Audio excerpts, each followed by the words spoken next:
Bonjour à tous, c'est Maxou, bienvenue sur ma chaîne. Aujourd'hui nous allons continuer donc, notre utilisation de l'imprimante Smart Tank 555 d'HP. Je vous invite à regarder mon ancienne vidéo hein, si jamais vous souhaitez la présente vidéo par rapport au déballage et à l'unboxing pour voir au niveau de l'utilisation. Pour faire un petit retour global sur l'utilisation de l'imprimante. Donc aujourd'hui, nous allons voir un petit peu les caractéristiques techniques hein, au niveau de l'impression, de l'imprimante en manière générale. Et je vais vous faire aussi une petite présentation rapide comment faire pour l'utiliser et la connecter directement sur le Wi-Fi de votre box internet. Vous allez voir, c'est ultra rapide via l'application HP Smart. Là, je suis sur un iPad, vous pouvez l'utiliser aussi sur les appareils Android. Et ça marche également sur tout ce qui est ordinateur, smartphone ou tablette, que ce soit sur du système Windows, Android ou Apple, sans problème. Tout d'abord, par rapport à cette vidéo, je tiens à remercier le groupe Fnac Darty et la société Demouze par rapport au prêt de l'imprimante hein, sans qui cette vidéo n'aurait pas pu avoir lieu aujourd'hui, et HP par rapport à la collaboration donc, au niveau de l'imprimante directement et sans qui j'aurais pu faire également cette vidéo aujourd'hui. Par rapport aux spécificités de l'imprimante, il faut savoir qu'on est sur les nouvelles gammes d'imprimantes dit sans cartouche. Qu'est-ce que ça veut dire exactement? Au lieu d'avoir une imprimante de base pour une utilisation de tous les jours avec des cartouches, alors soit 2, parfois 4, voire plus de cartouches pour les modèles en cartouches séparées. Aujourd'hui, de plus en plus de marques, notamment HP, vont fabriquer des imprimantes dites sans cartouche. Leur but, c'est tout simplement de remplacer les cartouches qu'on va changer le plus souvent au bout de 300-400 pages, et parfois même moins, par des réservoirs. Ces réservoirs, vous les voyez tout simplement, ils sont ici. Donc là, j'ai ouvert le capot de recharge. Vous allez voir, le remplissage se fait très facilement. Et en fin de compte, ces réservoirs permettent, donc, notamment donc, sur la HP Smart Tank 555 Plus, qui est ici en présentation, on va avoir donc, 3 réservoirs couleur et un réservoir pour le noir. On va être aux alentours des 6000 pages pour le réservoir couleur et 12 000 pour le réservoir noir. Donc, ce qui va permettre quand même d'avoir une grande quantité d'impression en une recharge. Les recharges, elles se présentent comme celle-ci. Donc là, j'ai la bouteille noire, comme on peut le voir. Donc il me reste encore un petit peu d'encre hein, dans la bouteille. On est sur du 135 ml. Pour la partie couleur, elle se présente sous la même forme. On va être juste sur un petit peu plus petit. De mémoire, on est sur du 70 ml. Je n'ai plus les bouteilles parce que il faut savoir que les bouteilles font un réservoir également pour le noir. C'est juste que j'ai racheté une bouteille en plus, imprimant beaucoup en noir et blanc afin de pouvoir recharger plus facilement l'imprimante. Pour vous donner aussi d'autres utilisations de manière générale, l'utilisation est ultra simple au niveau de la mise en marche. Vous avez ici une trappe. Quand vous l'allumez, vous allez avoir un petit loquet en carton hein, pour la protection. On peut voir ici sur la partie là, alors, je vais essayer d'avancer mon téléphone, une cartouche. Alors, elle est bloquée, c'est normal, puisque en fait, tout simplement, sur ce modèle-là, on va avoir quand même le système d'impression de qualité HP, c'est-à-dire 2 têtes d'impression, une petite cartouche noire et une cartouche couleur. Qui vont vous permettre de pouvoir faire l'impression sur du papier standard. Alors, je disais sans cartouche à changer. Les 2 cartouches qu'on va avoir ici, vous les voyez hein, dans la vidéo de présentation de déballage, elles vont tout simplement aller puiser l'encre dans les réservoirs. On va avoir un petit fil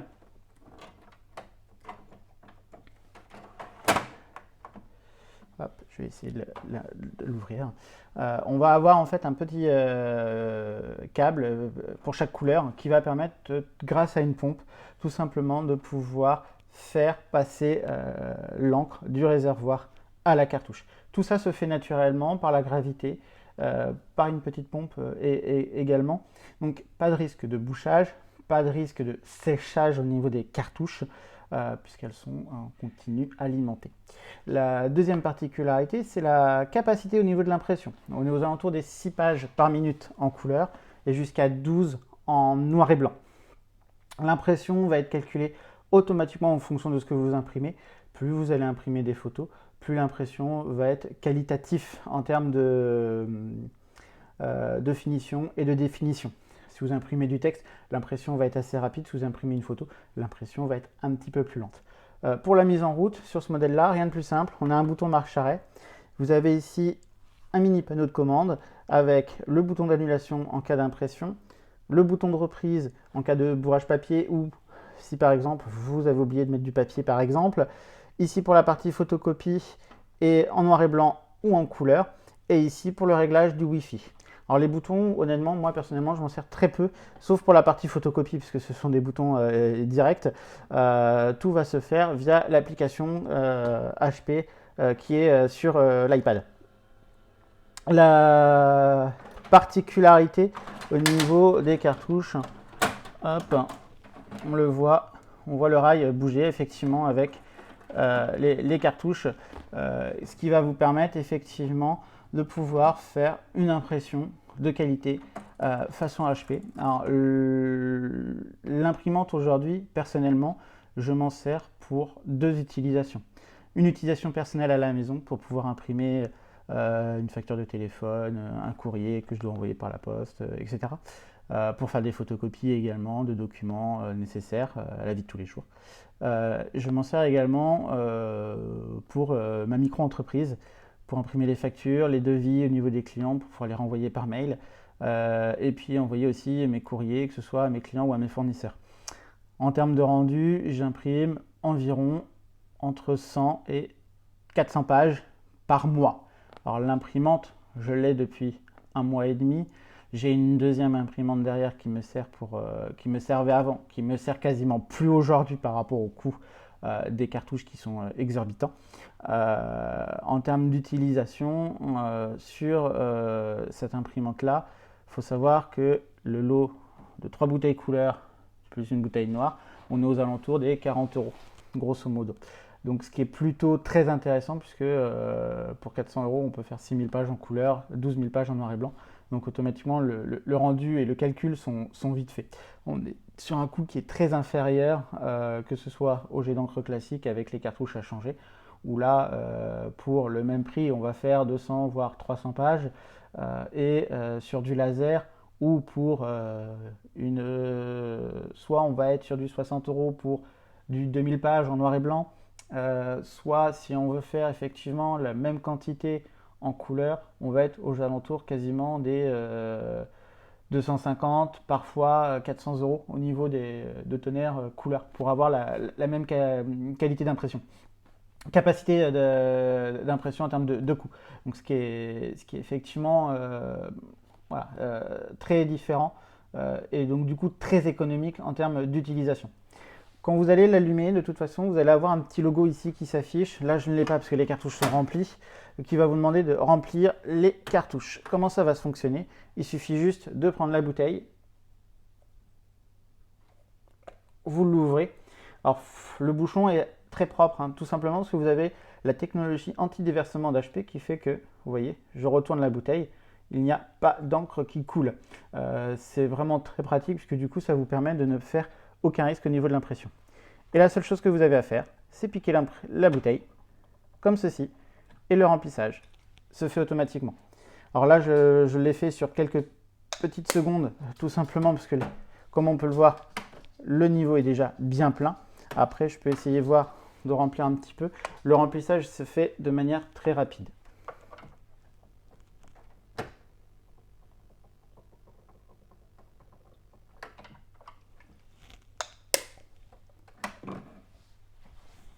Et voilà. Et là, du coup, on peut le voir, effectivement, le niveau est bien rempli. Au niveau du paramétrage, après, au niveau de la connexion en Wi-Fi, c'est ultra simple, vous allez le voir tout de suite. Quand vous êtes donc sur l'imprimante, vous allez avoir tout simplement sur le petit bouton HP Smart, vous allez faire le petit plus qui est ici. l'imprimante va être automatiquement détectée comme on peut le voir dans cette vidéo. Et vous avez juste à sélectionner l'imprimante. Donc l'imprimante c'est celle-ci. Si par exemple je veux faire un changement automatiquement, alors hop, je vais faire un changement de réseau. Alors, tac.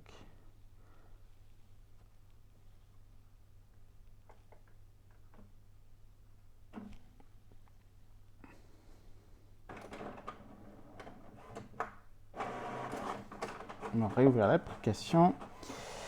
Hop.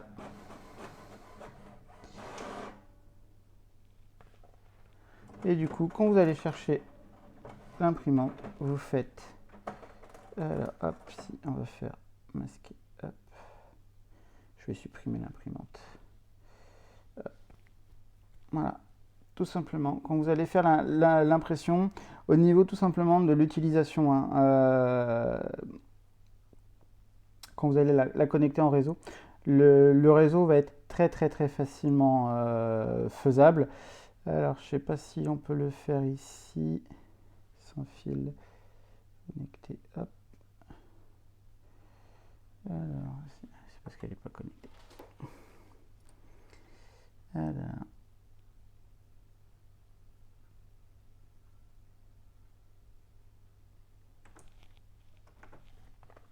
Donc l'imprimante est déjà connectée au niveau du Wi-Fi. Une fois qu'elle est connectée au niveau du Wi-Fi, quand vous avez fait le plus, la connexion du Wi-Fi, tout simplement dans le paramètre suivant, vous allez avoir un affichage qui va être tout simple. Le Wi-Fi au niveau de votre box, vous allez taper votre mot de passe et la connexion va se faire. Ce qui est pratique, c'est que via l'utilisation qu'on a là, on peut tout faire.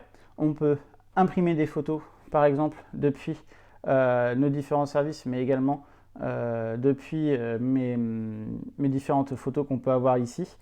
On peut également effectivement voir imprimer des documents que je peux avoir via mon iPad. On va pouvoir également effectivement gérer totalement l'appareil. Ça c'est vraiment super pratique. Vous pouvez même déclencher la numérisation à distance.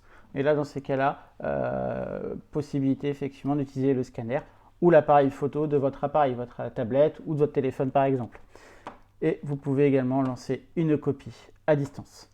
Et là, c'est le même principe. Vous appuyez, vous prenez une photo de votre appareil. Bon, je vais vous faire un exemple. On va prendre ceci. Hop. Voilà.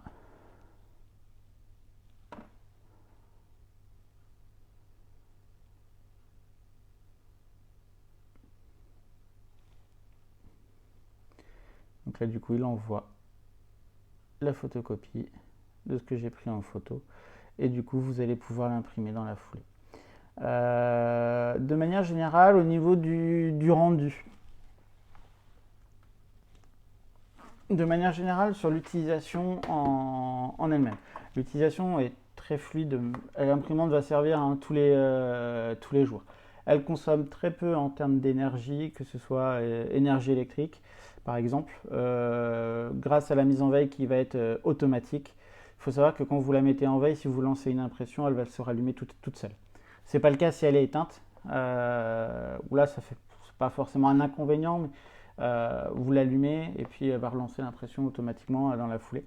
Si elle est en veille, vous lancez votre impression, elle va s'allumer, puis dans les 10 minutes après, l'impression elle va se remettre en veille automatiquement. Au niveau de la gestion des documents, non, plutôt sur la qualité d'impression, j'ai été vraiment surpris par rapport au fait qu'on soit sur de l'encre, par rapport en termes de rendu au niveau des têtes d'impression, la qualité est vraiment au rendez-vous. On est vraiment sur des imprimantes qui sont entre guillemets presque sur du semi-professionnel. La seule différence, c'est que l'autre imprimante que j'ai en utilisation pro, qui est une imprimante professionnelle, qui utilise également 4 cartouches, donc 3 couleurs et une noire, va avoir un rendu d'impression différent. Pour vous donner une idée, j'ai imprimé des documents en couleur, notamment avec du jaune, où le jaune ressortait beaucoup plus jaune sur mon imprimante professionnelle que sur celle-ci. Là, le jaune va être un petit peu plus tirée sur du orange. Alors c'est très léger, on voit très très peu la différence, mais elle va être visible quand même. Après, pour avoir déjà utilisé des petites images sur des documents, fait une photocopie de ma pièce d'identité par exemple, imprimer des photos, voilà, le rendu est quand même très bénéfique par rapport au coût et sur l'utilisation de manière générale. En termes de dimension, elle est assez compacte, elle ne prend pas trop de place, voilà, ce qui n'est pas forcément le cas de toutes les imprimantes dans ce principe-là, hein, où vous avez souvent d'autres marques, vous allez avoir parfois même un des ports sur le côté. Je pense par exemple à la HP Smart Tank dans les premières générations où le réservoir était complètement sur le côté gauche et donc du coup vous aviez un petit espacement en plus de 2-3 cm. Donc là vraiment elle passe complètement partout. Le seul inconvénient que je regrette sur ce type d'imprimante, c'est le recto verso. C'est le seul truc qui pourrait leur manquer. Alors c'est vrai qu'effectivement on en parle beaucoup de plus en plus par rapport au côté économie, au niveau du papier. Alors le recto verso va se faire mais de manière manuelle. C'est-à-dire que par exemple le papier qui est ici, qui est tout simplement une page d'information donc sur l'utilisation de l'imprimante, qui est également, comme on peut le voir, en français. La seule différence, c'est que donc, la page ici est sortie comme ceci. Vous la retournez et elle va se remettre en recto verso manuel. Le recto verso sur mon autre imprimante par exemple, qui là va être automatique, va permettre d'être vraiment plus économique, aussi bien sur l'utilisation du papier, mais sur l'utilisation de tous les jours. Quand vous avez des documents de 20 pages par exemple, c'est vrai que sur ce modèle-là, on a tendance plus à appuyer sur imprimer, les 20 pages vont sortir. Alors que sur du recto verso manuel, bah, ça va sortir 10 pages et après ça va être à vous de faire le retournement, donc il y a une petite perte de lapsus de temps. Là où sur du recto verso automatique, la feuille est absorbée d'elle-même, retournée, puis à imprimer dans l'autre sens, ce qui ne fait perdre aucun temps sur l'impression. Puisque la durée d'impression sur du recto verso est quasiment le même que sur du recto, à quelques secondes de marge par rapport au retournement. Donc c'est vrai que c'est vraiment le point négatif par rapport à cette imprimante-là. Après, honnêtement, par rapport à l'utilisation que j'en fais sur un usage pro, bon, j'utilise beaucoup de facturation, d'utilisation de courrier. On est essentiellement sur du recto. Si j'ai besoin d'imprimer des conditions générales ou des choses comme ça, ce que je fais moi personnellement, c'est que je les imprime en avant pour les avoir déjà en recto verso. Ça me permet du coup d'avoir aussi du papier en tête, par exemple, des choses comme ça. Sur du côté perso, bah, effectivement, ça va être un petit peu plus contraignant. On aura tendance à plus utiliser 2 pages plutôt qu'une. Ou par exemple sur un document Word ou un traitement de texte, un courrier que vous avez tapé sur l'ordinateur et puis que vous voulez l'imprimer, il est en 2 pages. Vous aurez tendance à imprimer la page 1 et à remettre la feuille dans l'imprimante pour pouvoir sortir la page 2. Après, sur l'utilisation globale, au niveau de la consommation d'encre, faut savoir que le niveau ici est le même qu'il y a un mois avec le nombre de pages qui a été imprimé. J'ai pas le nombre total au niveau des pages, je l'ai estimé grosso modo, pour tout vous dire, j'ai déjà utilisé plus d'une ramette de papier, une ramette de 500 pages, donc on va être aux alentours des 550 à 600 pages qui ont été imprimées. Alors, il y a de tout, hein, du pro et du perso. Plus des pages un petit peu de brouillon, dont des pages qui ont été imprimées, des feuilles qui ont été utilisées dans notre imprimante. Pour celle-ci, on est aux alentours des grosso modo 450 pages qui ont été imprimées de manière générale. Donc c'est vraiment relativement fluide et rapide, notamment où j'ai eu un document de 120 pages à imprimer et à conserver en format papier durable. Je l'ai imprimé en recto verso. Les pages se sont relativement bien imprimées, ça a été fluide. Juste le fait de faire le recto verso, il y a eu un moment donné, bon, j'ai été à court de papier parce que je n'avais pas mis assez de papier dans le chargeur de documents. au final, j'ai mis quasiment une vingtaine de minutes à tout imprimer. Donc, ça a été plutôt bien vu. L'utilisation et le rendu étaient parfaits dans ce que je voulais. Donc voilà, au niveau de l'utilisation, rien à dire sur cette imprimante-là.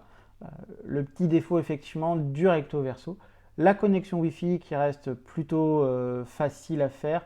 Alors si elle paraît délicate, je sais que dans les retours que j'ai pu avoir de personnes dans mon entourage qui ont acheté cette imprimante-là également et qui ont eu des difficultés, notamment à la connexion au niveau du Wi-Fi. Alors cela peut venir de deux facteurs, soit la mise à jour de l'imprimante qui n'est pas forcément fait et qui se fera automatiquement après une première connexion Wi-Fi ou une connexion USB à l'ordinateur. Et au niveau des deux cartouches qu'on va avoir ici. Alors c'est juste à vérifier quand vous la mettez en marche, laissez-la tourner une bonne heure, 1 heure et demie minimum, une fois la mise en marche effectuée, tout simplement pour que les réservoirs puissent aller remplir les cartouches une première fois. Vous allez entendre un petit bip très léger qui s'entend très peu, qui est tout simplement les pompes d'amorçage et qui permettent effectivement à l'encre d'aller aux cartouches pour la première utilisation. Donc, ce qui va permettre effectivement de pouvoir remplir les cartouches automatiquement. Le remplissage se fait de manière autonome, il n'y a rien à faire, juste à laisser l'imprimante allumée. Au niveau du design, le design est très contemporain, très bien fait. Moi personnellement j'adore. Je trouve que l'utilisation, le fait qu'on soit sur quelque chose qui est compact, on a effectivement le scanner qui va être ici pour pouvoir faire de la numérisation, des photocopies. Le fait qu'on soit sur quelque chose qui prend pas beaucoup de place, si je veux, j'ai juste à retirer les feuilles à l'arrière. Et voilà, l'imprimante ne prend quasiment pas de place sur un rangement. Vous pouvez l'utiliser également dans une étagère, c'est ce qu'elle faisait avant, mais en fait j'utilise tellement régulièrement que au lieu de laisser la porte ouverte et de la laisser continuellement allumée, j'ai préféré la mettre là, comme ça, comme on a pu le voir, elle se met en veille. Je vais l'éteindre juste la nuit par exemple quand je vais me coucher ou quand je suis sûr de ne pas l'utiliser de la journée, mais parfois effectivement je vais la laisser plusieurs moments allumée. Le fait qu'elle se mette en veille, elle ne consomme quasiment rien en veille, donc voilà, vous pouvez jouer la sécurité là-dessus. J'espère avoir pour cette vidéo répondu à toutes vos attentes. N'hésitez pas à mettre un petit message en commentaire si vous avez besoin. Dans quelques semaines, je reviendrai au niveau de l'utilisation de manière globale et puis sur également un petit compte rendu pour savoir ce que j'en ai pensé après 2 mois et demi d'utilisation. Donc n'hésitez pas aussi dans la prochaine vidéo si vous avez des attentes et des questions à me les poser dans la description juste en dessous et j'y répondrai dans la foulée. Je vous souhaite à tous et à toutes une très bonne fin de journée et je vous dis salut.